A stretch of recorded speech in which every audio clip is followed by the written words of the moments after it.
Afrique Média.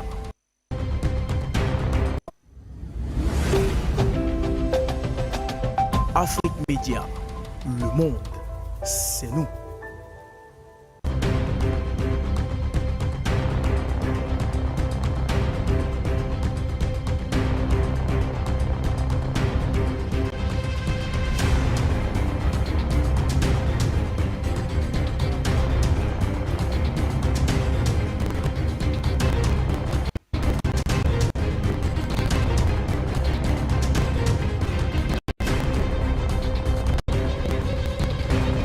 On a le plaisir bien sûr de retrouver nos analystes dans le cadre de cette émission. Gamal Abina, internationaliste. Bonjour à vous Gamal, merci de nous retrouver en direct dans le cadre de cette nouvelle édition de Géopolitique internationale. Allô. Le problème c'est que je ne peux pas rester plus de 2 heures. Ah, ouais, c'est ça. Ça va poser problème.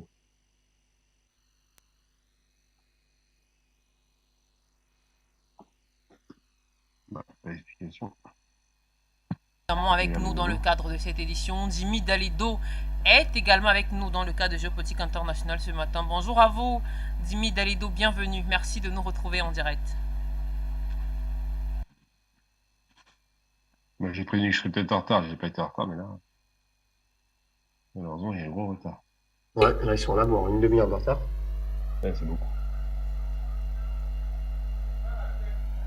Voilà, en attendant que les invités soient confortablement installés, voilà, donc quelques poussières de secondes, hein, on va pouvoir les avoir tous les trois, voilà, parce que Luc Michel sera également des nôtres ce matin dans le cadre de cette édition de Géopolitique internationale, et peut-être que Linda Larbaoui pourra nous rejoindre également.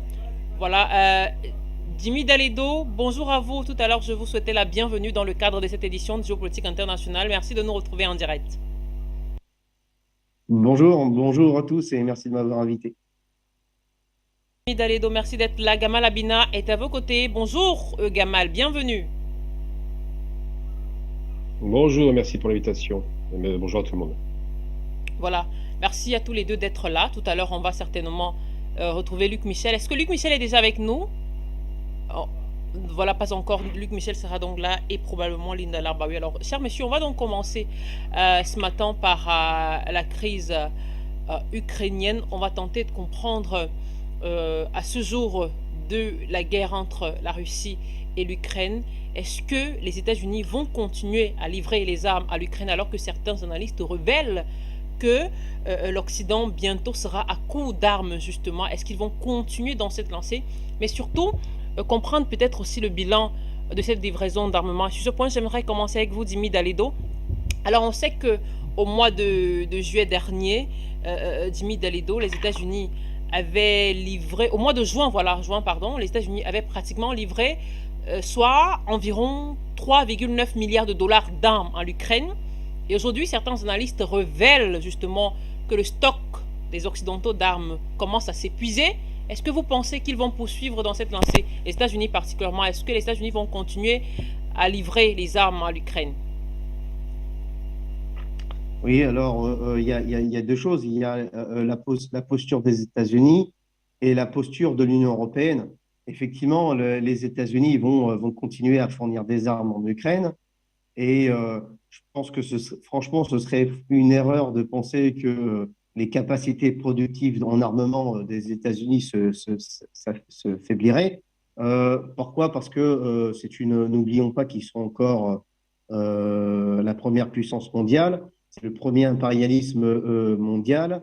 Il a des capacités productives phénoménales et il va continuer à fournir en armes. Ce qui est très problématique, ce qui me choque dans cette histoire, c'est que en tout et pour tout, si vous faites l'addition entre les aides militaires, l'addition entre l'aide militaire apportée par l'Union européenne et par l'impérialisme nord-américain, c'est plus de 100 milliards qui ont été apportés, plus de 100 milliards qui ont été apportés en armement, sous forme d'armement, pour aider le gouvernement néo-nazi d'Ukraine. Donc, alors, quand il s'agit d'aider un gouvernement néo-nazi en Ukraine et pour tuer des gens, l'impérialisme débloque plus de 100 milliards plus de 100 milliards. Par contre, je rappellerai que l'impérialisme, qu'il soit états-unien ou français ou allemand, ça fait 50 ans qu'ils sont, un peu plus même, qu'ils sont sur le continent africain et ils n'ont jamais rien fait à part destruction au chaos. Ils n'ont jamais financé d'infrastructures. Ils n'ont jamais permis au continent africain de se développer. Donc 100 milliards pour tuer des vies, mais ils n'ont pas d'argent pour sauver des vies. Vous voyez? Donc ça, c'est une base de principe qui est inadmissible, inconcevable, et que nous devons combattre de toutes nos forces. Mais en même temps, vous savez, il y a une contradiction quand même entre l'Union européenne et les États-Unis, parce que évidemment, on l'a déjà dit, mais c'est important de réaffirmer cette réalité que les impérialismes organisés au niveau européen, Berlin, Paris, britannique, ont des capacités productives considérablement réduites par rapport à l'impérialisme nord-américain. On sait que les directives européennes qui émanent de Bruxelles ont été particulièrement destructrices et ont empêché, en corrélation avec les gouvernements de Paris et Berlin, évidemment, les directives européennes ont considérablement réduit le tissu industriel dans tous les pays d'Europe, à part peut-être l'Allemagne, qui est un peu plus industrialisée parce que c'est lié à des restes de la Seconde Guerre mondiale et le fait que l'Allemagne a été nazie. Donc forcément, il y a eu un tissu industriel qui a été conservé après 1945. Mais on constate qu'en fait, la production a été considérablement réduite. Elle a été quasiment réduite à quasiment un néant. En France, on ne produit plus. En fait, l'impérialisme français ne produit plus. L'impérialisme français est devenu une zone de commerce. La France est une zone commerciale. Ce n'est pas une zone productive. La force importe des marchandises provenant d'un peu partout dans le monde, mais elle n'exporte quasiment plus de marchandises. On a bien vu que l'impérialisme français est incapable de s'autosuffire en gaz, en électricité. Là, le froid, il arrive, on est déjà en train de faire des coupures de chauffage carrément. Vous voyez? Donc, de là à continuer à produire des armes et de là à exporter des armes en Ukraine, on le fait. On le fait, hein. On ne peut pas dire qu'on ne le fait pas. Si l'impérialisme français, s'il est impérialiste, c'est qu'il a encore des capacités financières qu'on ne peut pas sous-estimer. Mais par rapport à l'impérialisme nord-américain, c'est carrément le jour et la nuit. Après, effectivement, je pense qu'il y a deux choses importantes. La première chose, c'est qu'effectivement, je pense que c'est important de réaffirmer cette réalité, cette base de principe que nous devons combattre de toutes nos forces, qui est que l'impérialisme apporte 100 milliards pour tuer des vies, mais il n'apporte aucun euro pour sauver des vies, que ce soit sur le continent africain ou même sur le continent européen ou ailleurs. Et la deuxième chose, c'est qu'effectivement, il ne faut pas sous-estimer les capacités productives de Washington, malheureusement, parce que ces capacités productives sont considérables. Je reviendrai sur un autre élément qui est ce que j'ai appelé le cyber-impérialisme.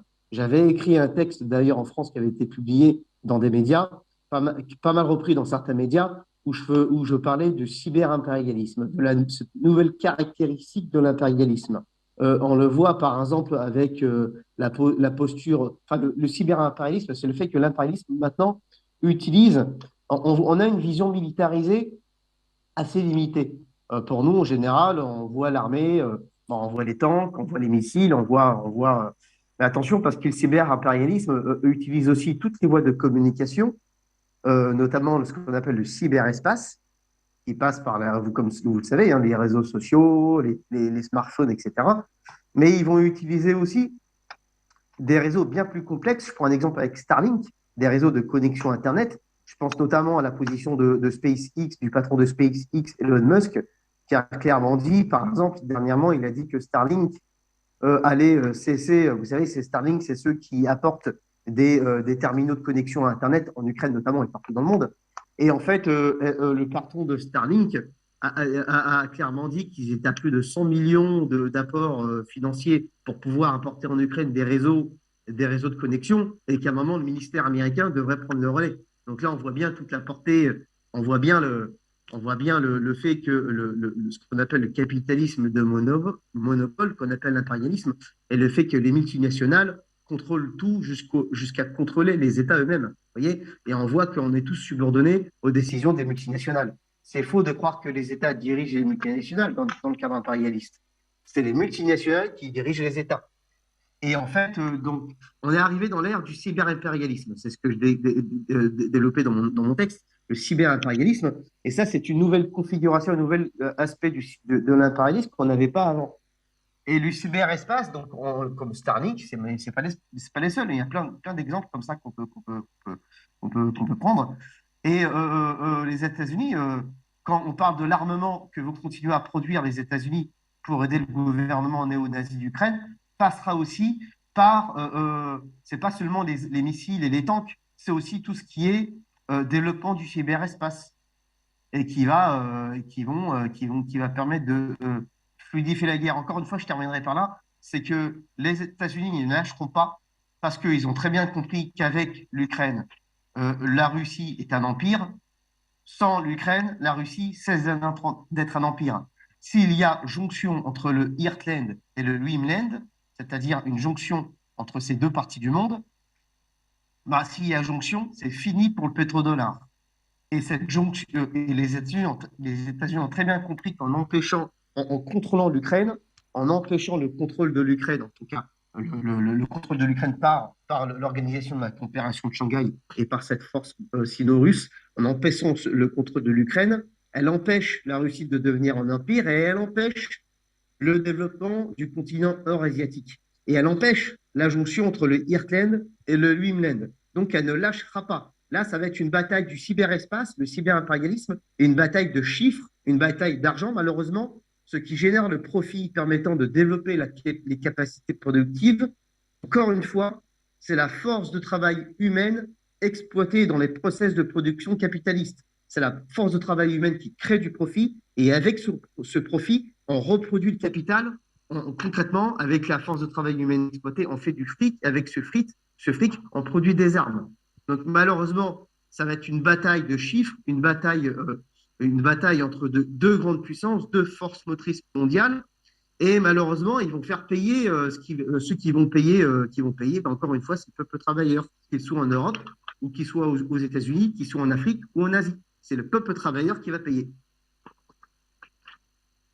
Jimmy Dalédo pour cette analyse un peu plus explicite. Alors, Gamal Abina, si on s'en tient à l'analyse que vient de faire Jimmy Dalédo, on comprend très bien que d'une certaine façon, à la question de savoir si les États-Unis continueront la livraison d'armes en Ukraine, d'une certaine façon, il répond par l'affirmative. Alors, dans ce cas, est-ce que vous partagez cette analyse, hein, parce qu'on sait que je l'ai d'ailleurs dit à l'entame de l'émission, on sait que les États-Unis et les Européens, d'après certaines informations à nous parvenues ici à la rédaction d'Afrique Média, pressent les industries d'armement d'augmenter le rythme de leur production. Est-ce que d'une certaine façon, ça voudrait dire que le côté occidental n'est pas prêt de s'arrêter dans cette guerre entre la Russie et l'Ukraine? Alors oui, il y a deux questions qui sont posées là-dessus. La première question, est-ce que les États-Unis ont la capacité de produire beaucoup d'armements? Il ne faut jamais oublier une chose essentielle, les États-Unis sont la première puissance industrielle militaire quasiment de la planète. Donc non seulement ils en ont la capacité, mais surtout ils ont des quantités considérables d'armes en réserve. C'est quand même un budget qui est entre 600 et 700 milliards de dollars depuis 20 ans. Donc ils sont très très loin d'être en difficulté par rapport à la production d'armement. Ils en ont largement les moyens. La question qui se pose à ce niveau-là, c'est pas les États-Unis, c'est est-ce que l'Europe est en mesure, et on voit bien que c'est pas le cas, de produire des armements à destination de l'Ukraine, alors qu'ils sont actuellement, parce que pour des raisons budgétaires, avec une réduction considérable des budgets d'armement en Europe, c'est la Commission européenne qui a organisé ça, et les Européens étaient d'accord là-dessus, puisqu'ils rêvaient d'une armée commune et ils espéraient toujours avoir le parapluie de l'OTAN. Donc les Européens ont un petit peu baissé leur production d'armement, et ils sont donc incapables d'assurer une augmentation des exportations d'armement à destination de l'Ukraine sous forme de dons, sous forme de prêts ou de ventes, tout simplement. Donc la question, est-ce que les États-Unis sont capables? Oui, parfaitement. Il n'y a aucun problème là-dessus. Les États-Unis ont largement les moyens de produire et de fournir les armements ukrainiens. Maintenant, est-ce que les États-Unis le veulent? C'est une autre question. Les États-Unis le veulent, dans une certaine mesure, Biden en particulier, mais depuis les midterms, depuis les élections avec des budgets faramineux qui ont été octroyés pour l'Ukraine, eh bien, beaucoup d'États-Unis commencent à se poser la question de l'intérêt de cette guerre qui coûte de l'argent.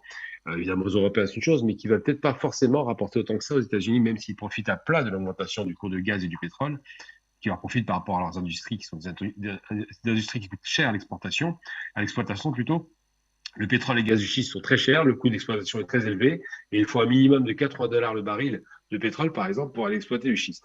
Donc c'est une des raisons qui a motivé les États-Unis à pousser à la guerre, parce qu'évidemment, quand on fait les sanctions à la Russie, ça fait augmenter immédiatement les cours du gaz et du pétrole, mais de l'autre côté, il y a l'effet boomerang. C'est-à-dire que ce qui va profiter aux États-Unis sur un plan économique va peut-être pas leur profiter sur un plan politique et militaire.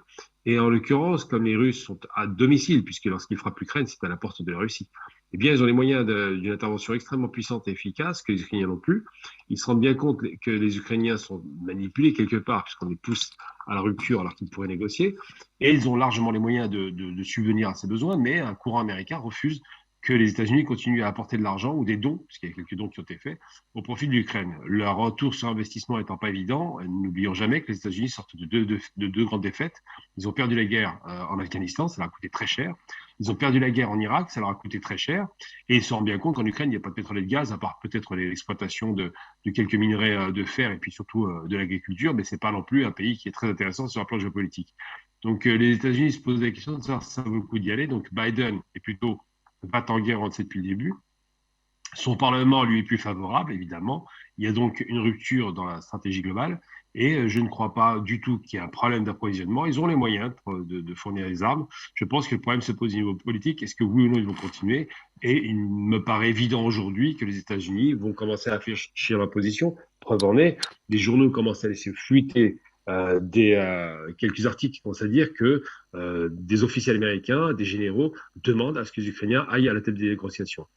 Parce qu'évidemment, il y a un autre aspect dans cette guerre, c'est que la victoire en termes économiques, c'est vrai qu'elle profite aux Américains, mais elle est totale pour les Russes. Eux aussi ont du pétrole et du gaz qui coûtent moins cher d'ailleurs à l'exploitation. Eux aussi ont trouvé des alliances importantes comme la Chine et les autres pays de l'Est jusqu'aux pays d'Afrique ou d'Asie. Eux aussi se sont repositionnés sur un monde qui veut se dédollariser. C'est ce que veut Poutine, c'est ce que veulent les Chinois. Donc le risque pour les États-Unis, c'est la dédollarisation. C'est-à-dire que ce qu'ils gagnent en gaz et en pétrole, ils risquent de le perdre en influence monétaire. Donc c'est vrai que la question à poser, c'est est-ce que les États-Unis veulent continuer la guerre? Non pas parce qu'ils ont les moyens, ils en ont largement les moyens, mais est-ce que ça vaut le coup sur un plan du retour sur investissement, c'est-à-dire donner de l'argent pour en gagner plus? Et là, c'est beaucoup plus difficile de penser que ça vaut le coup. Donc la question aujourd'hui, c'est pas de savoir s'ils peuvent le faire, c'est s'ils veulent le faire.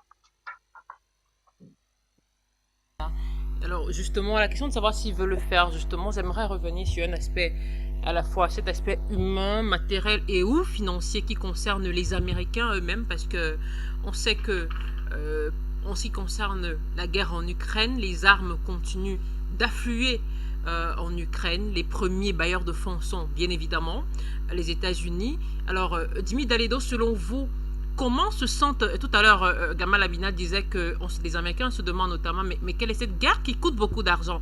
Alors, selon vous, à l'heure actuelle, vu la tendance du monde actuel, au plan géopolitique et au plan financier également, au regard de toutes ces dépenses, comment se sentent les Américains lorsqu'à chaque fois les États-Unis, via Joe Biden, annoncent de nouvelles livraisons d'armes en Ukraine?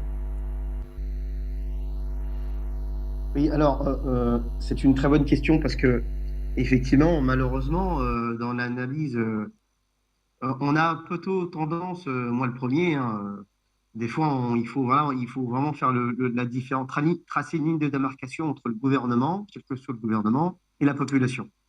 Ça, c'est très important parce que, encore une fois, dire que le gouvernement d'Ukraine est néo-nazi, c'est une réalité, mais ça ne veut pas dire que le peuple d'Ukraine, dans sa majorité, est néo-nazi. De même que l'impérialisme, le gouvernement nord-américain est criminel, appelons un chat, puisqu'il sème le chaos et la terreur au niveau mondial depuis des décennies, mais ça ne veut pas dire que le peuple américain, nord-américain, est criminel aussi.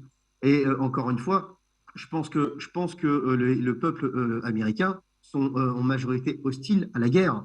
On a bien constaté que depuis ces dernières, que la plupart des présidents américains ne sont pas soutenus en fait par la majorité de leur population.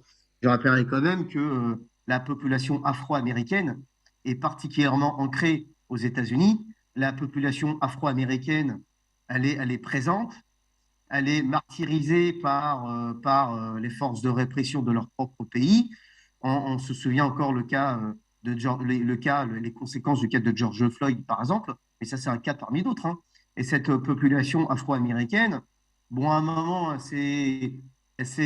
voilà, il y a eu un président qui était Barack Obama, on va dire, qui était un petit peu plus progressiste que tous les autres, mais le piège consistait à mettre un homme, un homme avec une peau colorée, on va dire ça, un homme noir, et en disant et en faisant croire qu'il changerait la donne. En fait, il était grand représentant de l'impérialisme nord-américain, lui aussi, hein.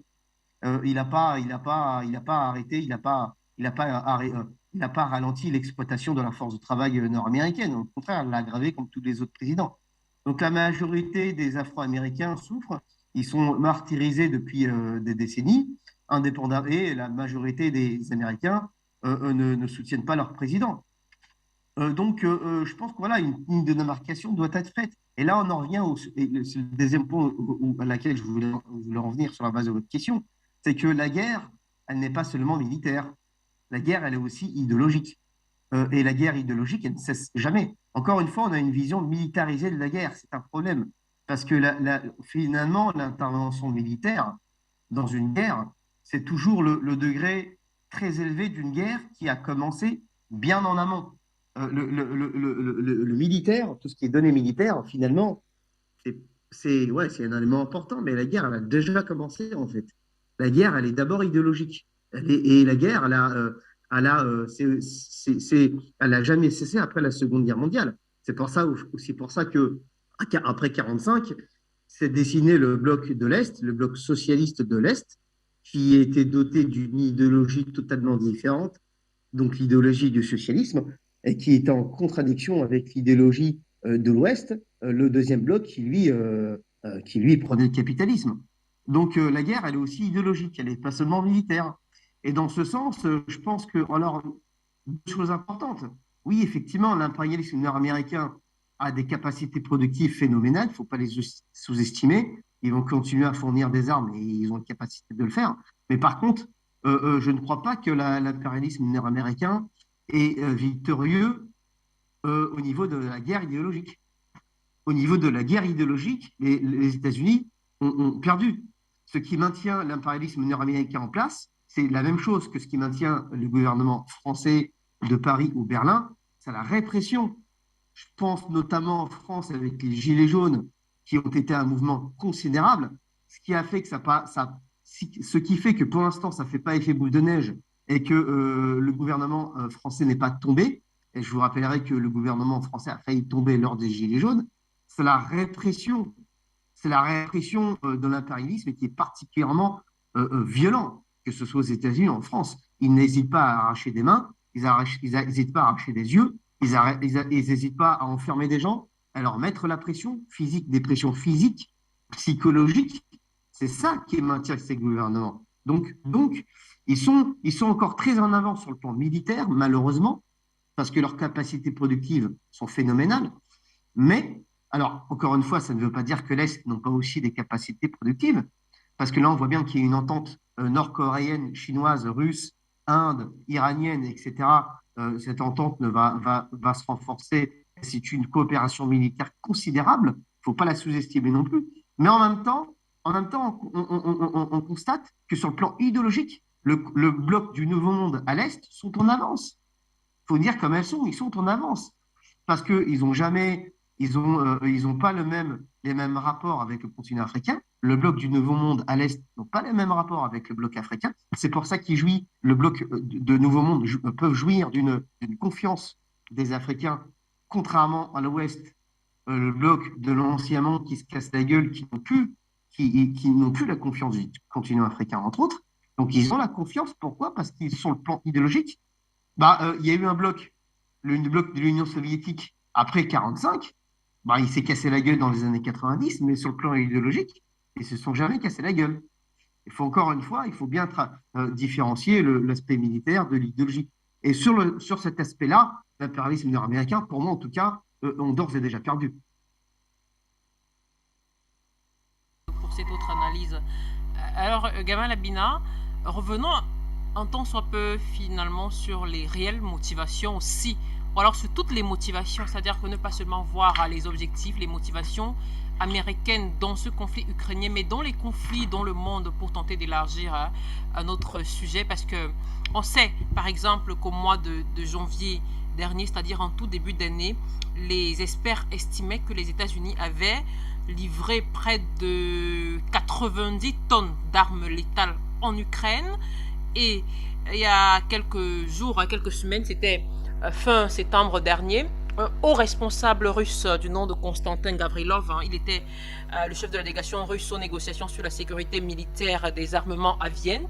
Il avait déclaré d'une certaine façon, même si certains avaient considéré ses propos péremptoires, que les États-Unis considéraient le monde entier comme un vaste terrain d'essai pour les armes. Est-ce que vous partagez cette analyse, Gamal Abina? Oui, évidemment, tout à fait. Le principe américain est très simple. Il faut se rappeler comment s'est constituée la puissance états-unienne. Ça a commencé d'abord, il y a eu d'abord la rupture avec l'Angleterre, évidemment, et avec l'appui de la France à l'époque où ils voulaient leur indépendance, il y a 2 siècles, un peu plus de 2 siècles. Les États-Unis ont une constitution qui est très militarisée, très offensive. Le deuxième amendement de la constitution, c'est le droit à porter les armes. C'est vous dire un peu le niveau d'agressivité culturelle que peut avoir ce pays. Le principe du cow-boy, en l'occurrence, est un principe qui a toujours régi la partie américaine. Ensuite, c'est un pays qui était très pauvre au départ. C'est pas un pays riche au départ. C'est un pays de fermiers. C'est un pays très peu qualifié. Et la Première Guerre mondiale leur a donné une opportunité extraordinaire, puisqu'ils soutenaient en sous-main le bloc de l'Est, le bloc de l'Ouest, je veux dire, la France, l'Angleterre et les pays qu'on appelle alliés. Ils les ont soutenus militairement et ils ont pu lancer une machine industrielle à partir de cette guerre-là. Donc, au départ, avant la Première Guerre mondiale, les États-Unis étaient une puissance de second ordre. Et puis, après la Seconde Guerre mondiale, ils ont bénéficié à plein de ces besoins industriels en étant la base arrière de l'Angleterre, de la France et des pays qui étaient contre la Prusse, l'ex-Prusse, l'Allemagne, donc en l'occurrence, et les pays l'Autriche et les pays alliés des Allemands. Et donc, ce qui s'est passé, c'est qu'il y avait déjà à ce moment-là une fracture entre 3 blocs. Il y avait le bloc états-unien, occidental, le bloc d'Europe centrale, donc le bloc de l'Axe, on dira, et puis le futur bloc soviétique qui venait juste de connaître sa révolution en octobre 17. Et là, on s'est rendu compte que les États-Unis ont vu le monde se diviser en plusieurs partis économico-idéologiques, et ils se sont dit, eh bien, on a déjà bénéficié de cette réussite avec la Première Guerre mondiale, on va créer la SDN, ce qu'ils ont fait après la guerre, et surtout, on va devenir la base arrière de nos alliés. Et c'est vrai que la Seconde Guerre mondiale, qui va intervenir 21 ans après la Première, sera à nouveau une formidable opportunité, après qu'il y ait une crise économique qui a ravagé les États-Unis, de relance industrielle par le militaire. On a beaucoup parlé des nazis qui se sont, et c'était dit par Jimmy tout à l'heure, qui se sont industrialisés parce que les nazis ont été la puissance motrice de l'industrialisation. Les budgets étaient illimités. L'État achetait à plein régime des capacités industrielles et des capacités fer, charbon, produits dérivés et produits synthétiques. Mais surtout, ils ont lancé à fond les machines industrielles militaires. On parle bien évidemment de tous les grands constructeurs automobiles qui sont devenus de grands constructeurs militaires, hein. On parle évidemment des infrastructures très lourdes qui ont été mises en place pour pouvoir produire ces armements. Et les États-Unis ont bien vu que le monde allait se répartir en course à l'armement. C'est ce qui s'est passé. Donc, quand la guerre est gagnée en 1945, eh bien, on a une puissance, une hyperpuissance, comme l'appelle Védrine, américaine, qui prend le relais face à des pays ravagés par la guerre, l'Europe centrale, l'Europe occidentale, l'Europe orientale avec les Russes, qui ont été largement frappés par cette guerre et qui avait quand même réussi à créer un tissu industriel assez important. Et donc, la concurrence est faite sur le terrain industriel militaire. Et c'est vrai que le monde est devenu, de ce fait, puisqu'il y a eu aussi une guerre en Asie, n'oublions pas que les États-Unis ont détruit l'Asie avec 2 bombes atomiques, le monde est devenu un véritable théâtre d'opération et théâtre de démonstration des capacités militaires des uns et des autres. Et les États-Unis, avec les multiples guerres qu'ils ont menées depuis 30 ans, il ne faut pas oublier que depuis la fin de la guerre froide, c'est eux qui n'ont pas cessé de faire la guerre. On parle évidemment de l'Irak, c'est évident, l'Afghanistan, c'est évident, mais pas seulement, la Somalie aussi.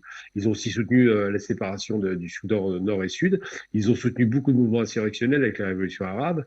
Bref, les États-Unis passent leur temps à mettre en évidence que leurs armes sont les meilleures et qu'elles valent le coup d'être achetées. Et pour le faire, pour ce faisant, effectivement, eh ben, ils alimentent des guerres. Sauf que le théâtre d'opération planétaire, on parle bien de théâtre planétaire, même si l'Asie, il y a moins de guerres.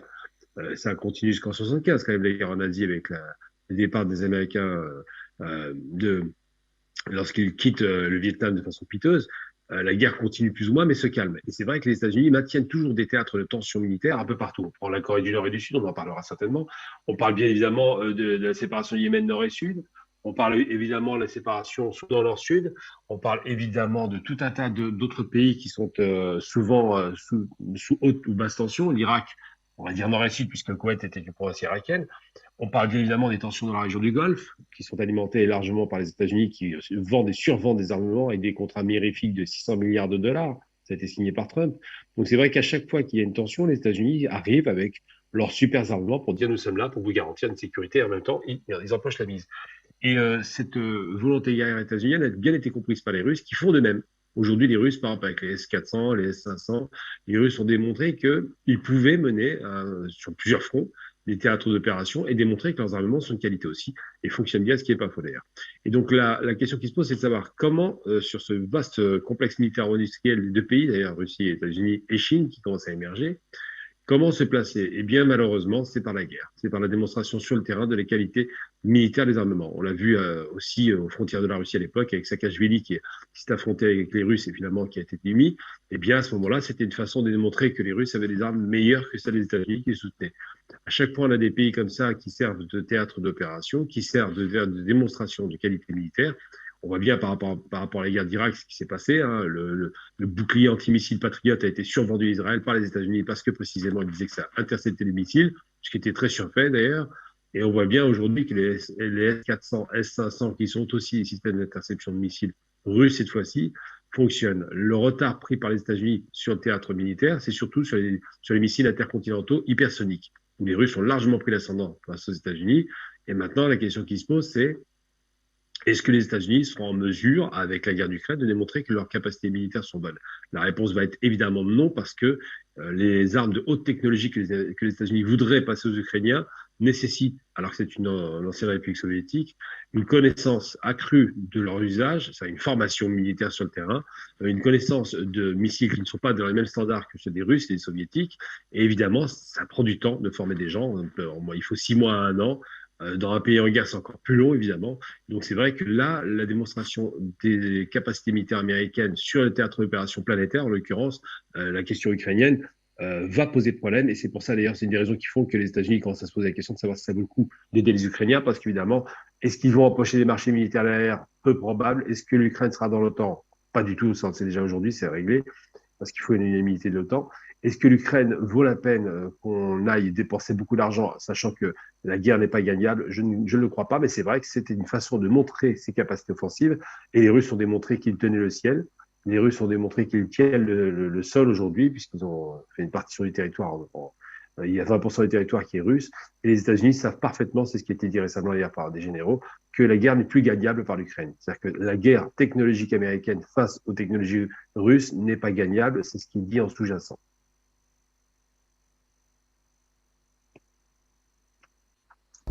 De ce sujet avec vous, Dimi Daledo, d'ailleurs, sur cette question qu'on se pose en général, indépendamment du conflit ukrainien. Est-ce que finalement, selon vous, les États-Unis sont, comme diront certains, un peu va-t-en-guerre? Parce que est-ce qu'ils ont juste comme ça cette propension à vouloir tester l'efficacité de leurs armes? Je pose cette question parce que, de manière générale, on sait que depuis 1798, Washington a par exemple déclenché près de 469 guerres et conflits armés dans le monde.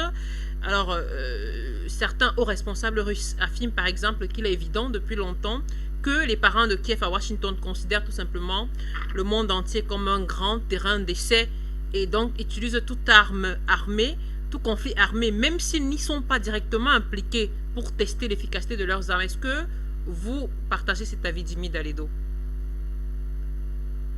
Oui, alors, quand on dit que non seulement les États-Unis sont en guerre, évidemment, mais elle va, oui, effectivement, le va-t-en-guerre est corrélatif du test de leur matériel. Et en fait, c'est pas une réalité qui est uniquement propre au gouvernement nord-américain.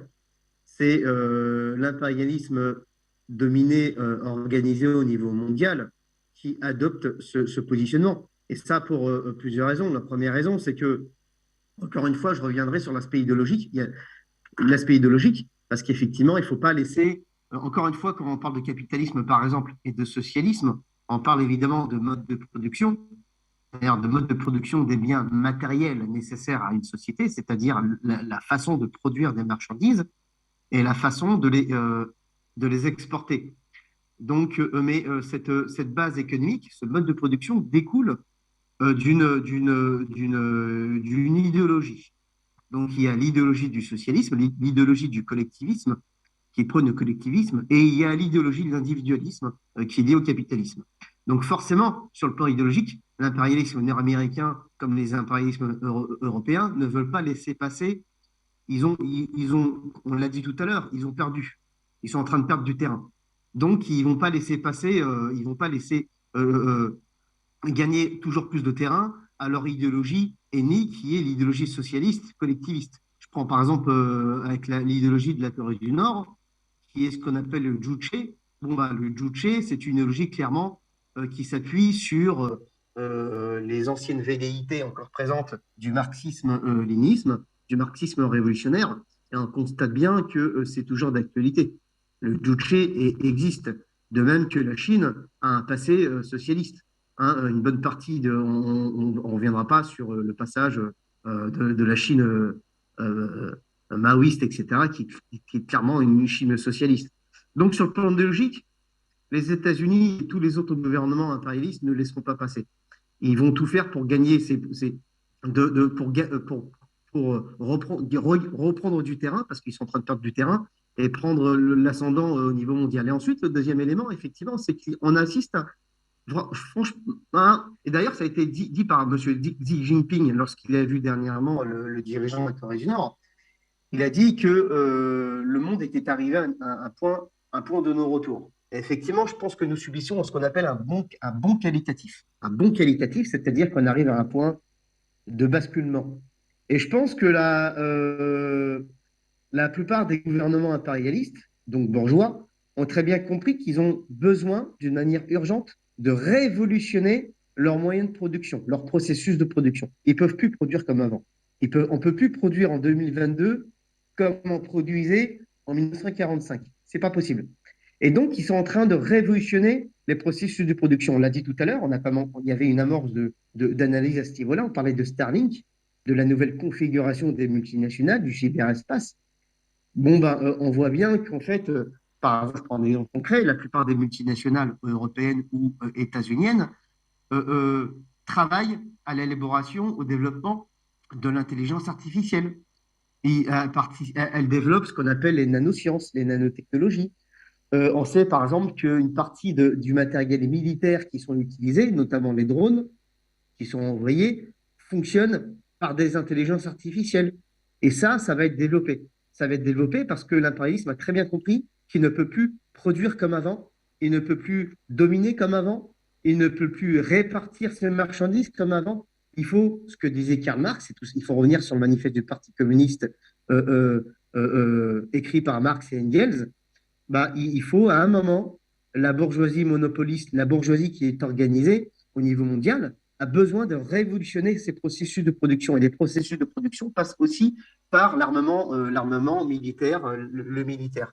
Et donc, on voit bien qu'il y a un développement fulgurant de l'intelligence artificielle au niveau des différentes armées mondiales, un développement du cyberespace, Starlink, mais ce n'est pas la seule Starlink, hein, il y en a plein d'autres, des exemples, et ils ont besoin en même temps de tester leur matériel. Alors, ils vont tester leur matériel, malheureusement, et c'est un test, c'est une vision, ils vont tester leur matériel, mais ce test, est combiné à un esprit malsain, cet esprit de colon, qui est l'essence de l'impérialisme, et la combinaison de ces deux éléments, malheureusement, sera assez destructeur pour le mouvement mondial.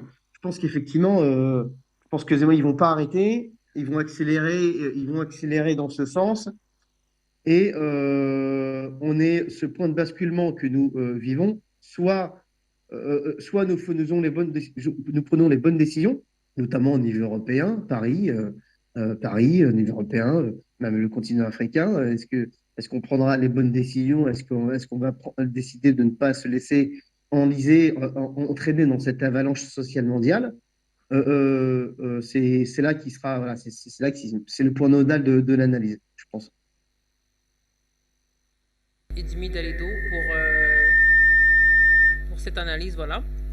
On remercie également Luc Michel d'ailleurs qui nous a rejoint dans le cadre de cette édition de Géopolitique Internationale. Alors Luc Michel, avec vous, on va vous allez nous faire part de votre analyse en dernier ressort de ce sujet concernant l'armement américain en Ukraine. On se pose la question de savoir davantage dans le contexte des bombardements, des récents bombardements russes en Ukraine, est-ce que les États-Unis vont continuer à livrer les armes en Ukraine? Alors on sait, d'après certaines informations qu'on a pu avoir sous la main, on sait qu'il y a une dizaine de jours à peu près, au moins 4 appareils de transport lourds américains ont atterri en Pologne.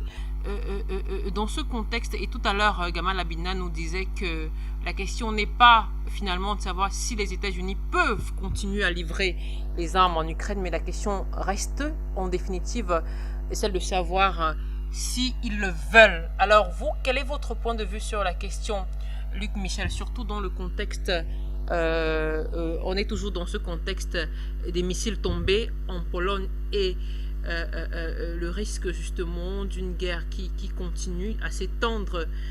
On comprend très bien que l'aide militaire de Washington ne cesse de croître. La question c'est jusqu'à quand, selon vous, Luc Michel?